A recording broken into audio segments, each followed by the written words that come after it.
Hi everyone. Today we're going to talk about a topic that can completely change your life if you apply it. The difference between a poor person and a rich person. Not only in terms of money, but especially in the way of thinking. Because often it's not money that makes the difference, but mentality. And understanding this can be your first step toward financial freedom. Part 1. The vision of money. The first big difference is the vision of money. A poor person often thinks, I don't have enough money, I need to spend it quickly to be happy now. A rich person, on the other hand, thinks, how can I use my money to create more? Look closely. The poor see money as an end, while the rich see it as a tool. That's why many poor people stay stuck in the cycle of spending and debt, while the rich invest and multiply their sources of income. Part 2. Financial education. The second difference is financial education. A poor person relies on traditional school to succeed, believing that a diploma and a job are enough to have a good life. A rich person knows that school doesn't teach how to manage money, invest, or build businesses. They read books, take courses, learn to invest in real estate, stocks, or to build their own business. This difference in knowledge is often why the same amount of money can quickly disappear in the hands of a poor person, but multiply in the hands of a rich one. Part 3. Fear and risk. The third point, fear and risk. The poor see risk as a danger to avoid at all costs. They prefer to stay in their comfort zone. The rich see risk as an opportunity. They analyze, plan, and take action. That's why many rich people started small, but by taking calculated risks, they eventually built fortunes. The fear of losing money blocks the poor, while courage and strategy allow the rich to win big. Part 4. Mindset. Next mindset. A poor person often says, I have no luck, life is unfair, I can't. A rich person says, how can I create my luck? What can I learn? What actions can I take to succeed? The difference is that the poor endure life, while the rich take control of their life. Changing your mindset can transform your future, even if you have nothing today. Conclusion. In summary, the difference between a poor person and a rich person is not just money, but mentality. How you see money, how you learn, how you take risks, and above all, how you think every day. If you want to change your life, start by changing the way you think. Money will follow if you're ready to take action. So think about it. Are you in poor mode or rich mode? Today, I'm going to share with you 8 practical steps to build wealth with your salary in 2025, inspired by one of the greatest investors of all time, Warren Buffett. Buffett built a fortune of over $100 billion simply by following principles of investing and money management that anyone can apply. And the good news is, these steps work for everyone, no matter how much you earn. Stay tuned until the end, because I'll also reveal the biggest mistakes to avoid that could destroy your progress. Step 1. Set a clear financial goal. Buffett often says, if you don't know where you're going, you'll probably end up somewhere else. The very first step is to set a specific financial goal. For example, save $10,000 within 2 years, invest $200 a month in a stock portfolio, or save for a down payment on a small property in 5 years. Without a goal, your money disappears into random expenses. With a goal, every dollar of your salary becomes a building block for your financial freedom. Step 2. Spend less than you earn. Buffett is one of the richest men alive, yet he still lives in the same house he bought back in 1958 for just $31,500. That's a powerful lesson. The key is not how much you make, it's how much you keep. Learn to separate needs from wants. Example, if you make $3,000 a month but spend $3,200 on credit, you're getting poorer. But if you spend $2,500, that extra $500 can start working for you. Step 3. Save consistently. Buffett advises, do not save what is left after spending, but spend what is left after saving. The difference is discipline. As soon as your paycheck hits, put aside a fixed percentage, let's say 10%. On a $3,000 salary, that's $300 a month. It may seem small, but in 1 year you'll already have $3,600.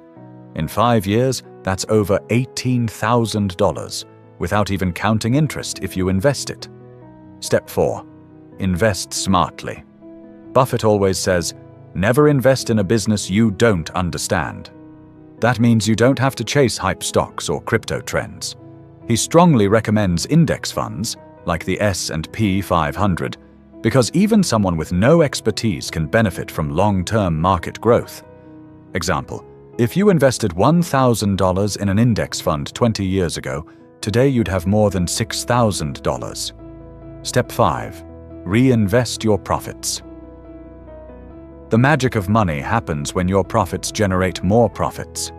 Buffett calls this the snowball effect. Here's how it works. You invest $2,000, it grows to $2,200.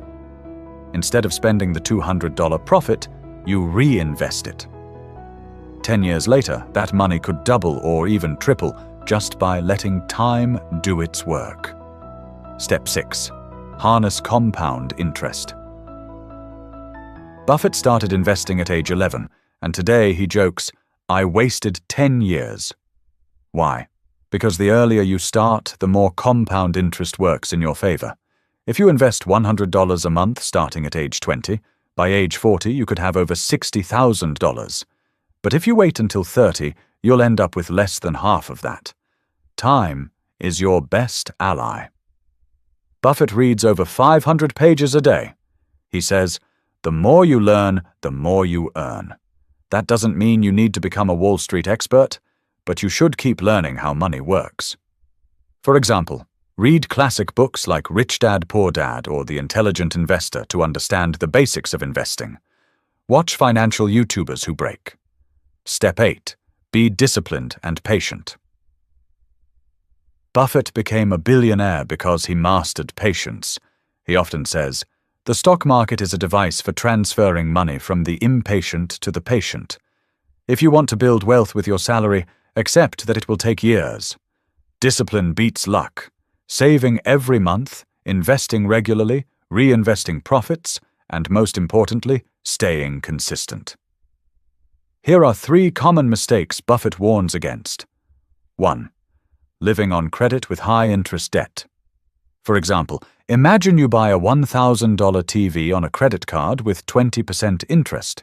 If you only make minimum payments, you could end up paying more than $2,000 over time.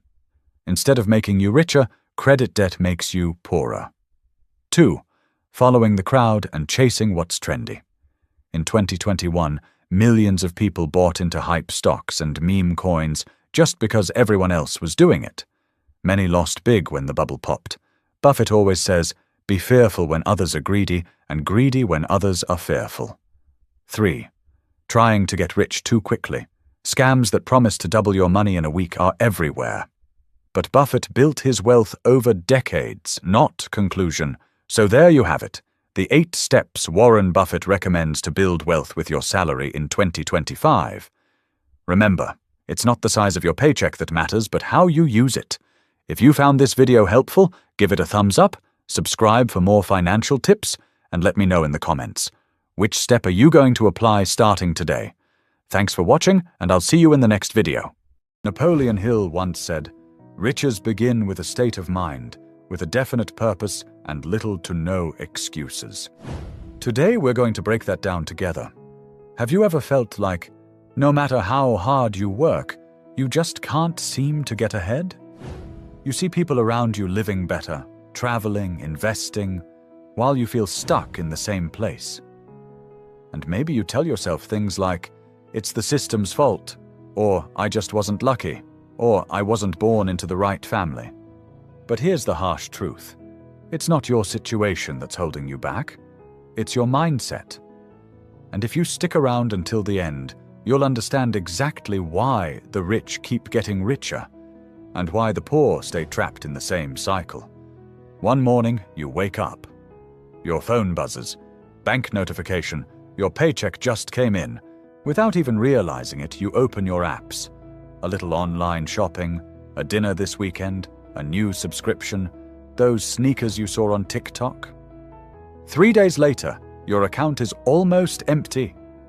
You tell yourself, "It's fine, next month I'll be more careful." But next month, you do the same thing again. Meanwhile, someone else, maybe living in the same city, earning the same salary, does something different.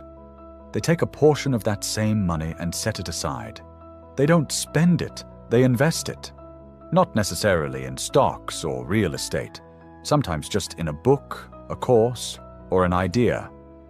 And little by little, what they learn helps them earn more, while you keep running in circles, chasing the next paycheck.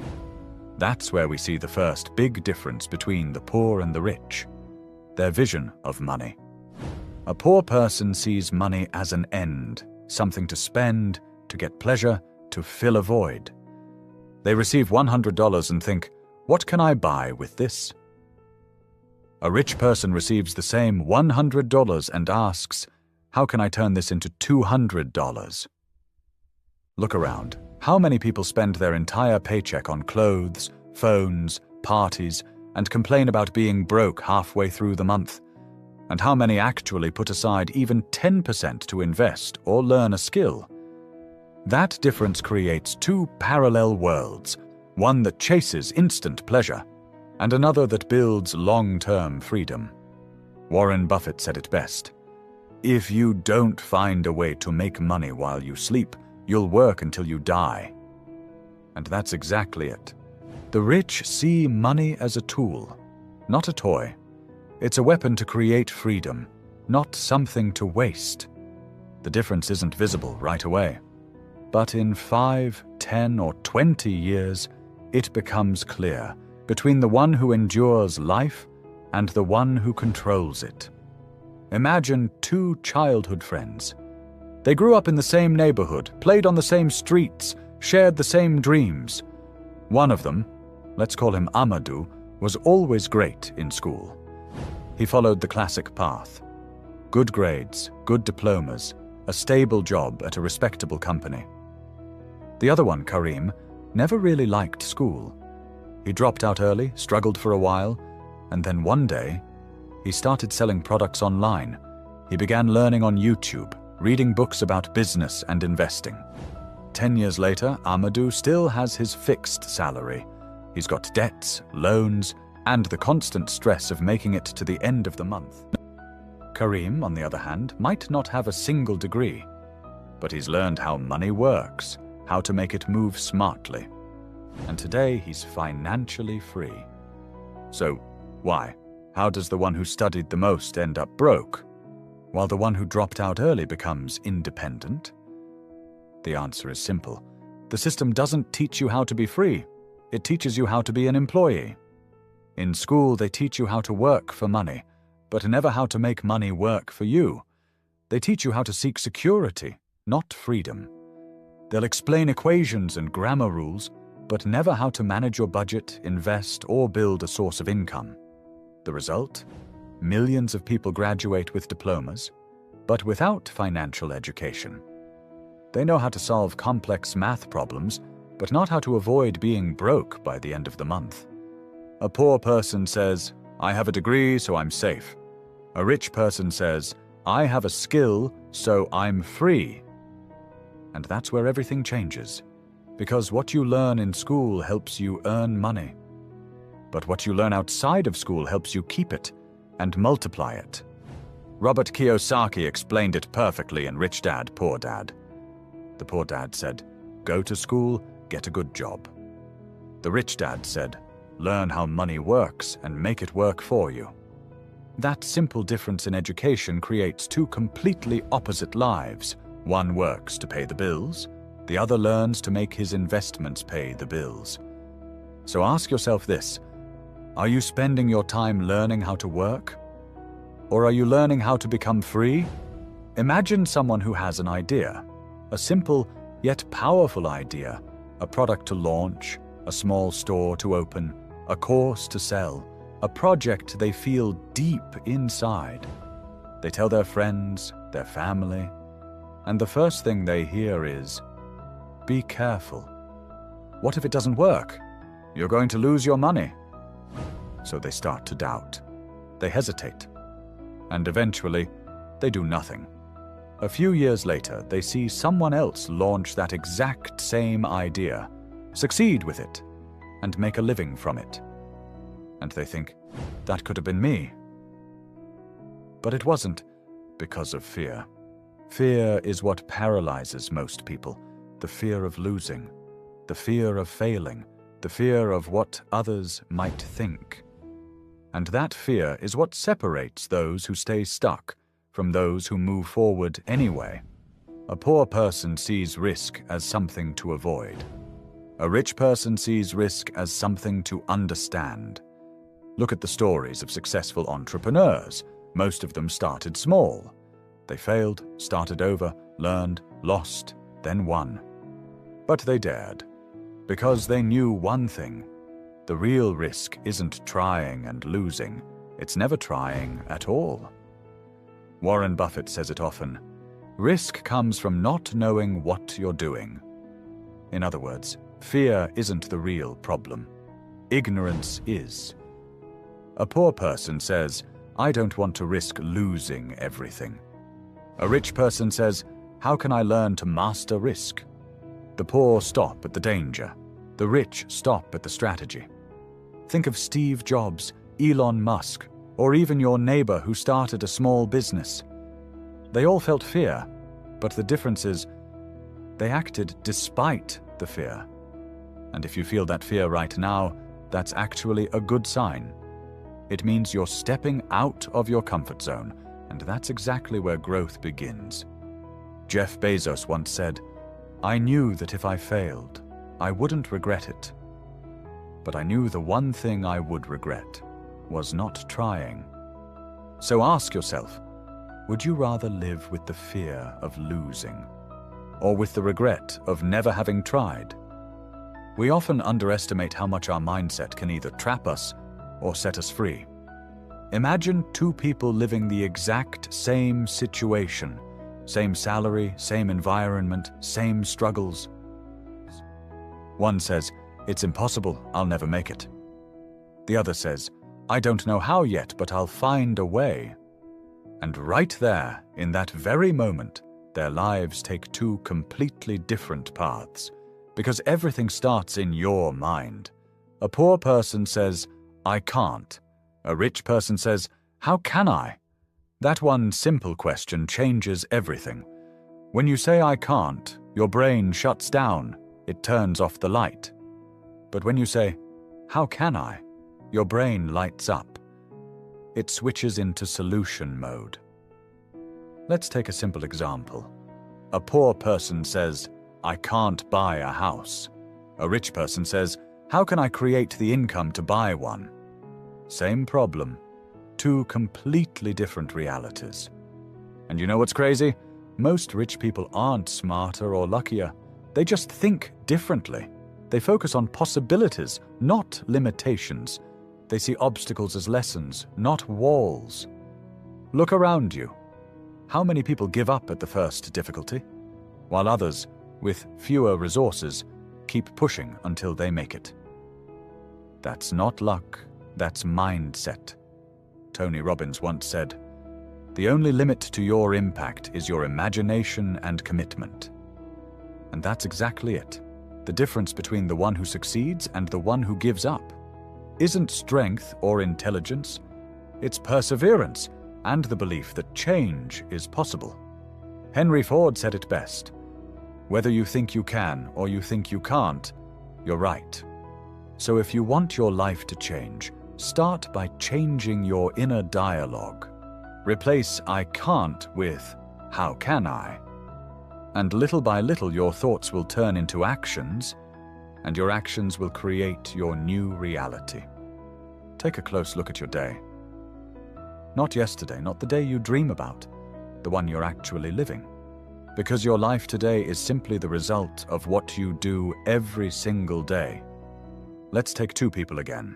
The first one wakes up, grabs their phone, scrolls through social media, checks what everyone else is doing. They go to work complaining, come home tired, watch Netflix, and fall asleep saying, tomorrow I'll change. But tomorrow looks exactly the same. The second person wakes up a little earlier. They read a few pages of a book. They write down their goals. They listen to something inspiring or learn a new skill. And day by day, those small actions add up. A year later, their life is completely different. You see, the difference between these two people isn't visible right away, but over time, habits either build you or break you. James Clear, the author of Atomic Habits, said, "You don't rise to the level of your goals, you fall to the level of your systems." In other words, it's not the big decisions that transform you, it's the small actions you repeat every day. A poor person lives by emotions. A rich person lives by discipline. The poor say, "I don't have time to read." The rich make time, even 10 minutes a day. The poor say, "I'm too tired to learn." The rich say, "I'm tired, but if I don't learn, I'll stay tired for the rest of my life." It's that simple, and that brutal. Rich people don't have more hours in a day. They just use their hours with more intention. Jim Rohn said it perfectly. Success is nothing more than a few simple disciplines practiced every day. And that's the truth. You don't need to change everything overnight. You just need to start small, read 10 pages, save $5, take one more step than you did yesterday. Because those tiny actions, repeated day after day, become an invisible force. And one day you'll look back and realize it wasn't the big moments that changed your life, but the small decisions you made when no one was watching. Conclusion: the choice. So now, ask yourself a real question. Do you want to keep living the same way? Complaining about the system, about others, about your situation? Or do you want to start becoming the richer version of yourself?